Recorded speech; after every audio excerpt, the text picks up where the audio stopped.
Bum bum bum bum bum bum bum bum bum bum bum bum.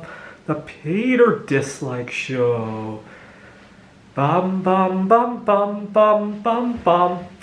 One of my favorite feelings in life is to finally get vindicated after some time, especially if it happens gradually and quietly. When I was in college myself, I often got left out of various events because of my difference in eating habits. I quit drinking soda when I was 16 years old, and I really never felt any withdrawal from it. The only withdrawal symptoms I felt from not drinking soda were the social effects of it. People just thought I wasn't fun to be around. I'd go into a party and looking for water.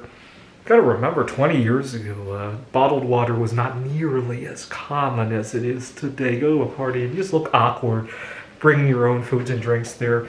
Nowadays, you can bring all the foods and drinks you want to a party. It's a lot more acceptable.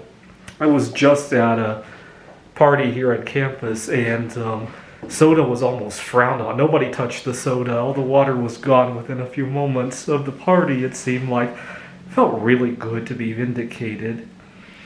I'm still waiting for my big vindication, obviously. I was working in the tutoring center before I landed the dream job at at Phoenix College. And you know, one thing that's really funny is that the more casually you can bring something up, the more somebody sometimes wants to listen to it. We have been talking about, he's studying some kind of personal finance or something like that. We've been talking about diversifying your investments. So for example, you might own some stocks, some bonds, some precious metals, and even some emerging, strategic metals like bismuth. And so it sounded so off the wall. I guess he decided to go home and read about it. And before I knew it, he didn't even tell me he was going to do this. Before I knew it, he bought some amount of bismuth. I never saw it. I don't know how much it was. But his mom was really upset. One day, I overheard that the son had been saving up money to buy his first car. And because I had explained that example, he took his savings and bought bismuth with it. I mean, don't get me wrong, he probably doesn't need the car all that much, or at least all that urgently, right? It was probably going to be a fun thing for him. Probably buying a secondhand car is what I would suppose. And he took all the money and bought bismuth with it.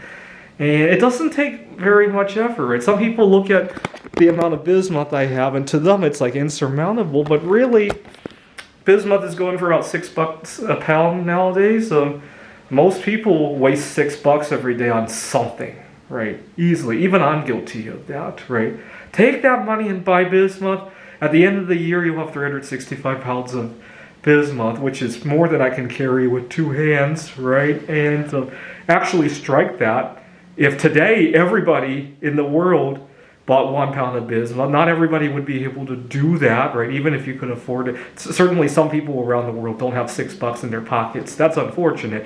But even if they did, there wouldn't be enough bismuth in the world, right? That gives you an idea of how insane this is. And you can do it day after day. If you live in the United States, you could probably do it day after day after day for a whole year, right? And it's those invisible actions, right? It's not the one soda you refuse at a party. It's all the other sodas that you refuse during the rest of the year, including a bunch of them that you drink subconsciously. This is the Peter Dislike Show. Bum bum bum bum bum bum bum bum bum bum bum bum. The Peter Dislike Show. Bum bum bum bum bum bum bum.